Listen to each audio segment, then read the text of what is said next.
The torsional stress calculator for solid and hollow shafts determines maximum shear stress and angle of twist in rotating shafts under applied torque. Let's review the inputs. First, select your unit system from the drop-down menu. You can choose metric SI or Imperial US units. I'm using metric. Next, select your shaft type, either solid shaft or hollow shaft. I'm demonstrating with solid shaft selected. Enter the outer radius in millimeters. I'll use 25. For hollow shafts, you'd also enter the inner radius in millimeters. Input the length in millimeters. I'm using 500. Enter the applied torque in Newton meters. I'll use 1000.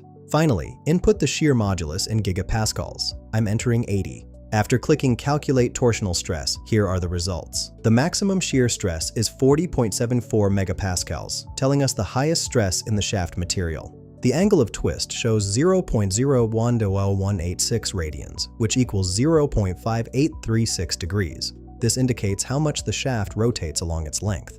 The polar moment of inertia is 613,592.32 millimeters to the fourth power, representing the shaft's resistance to torsion.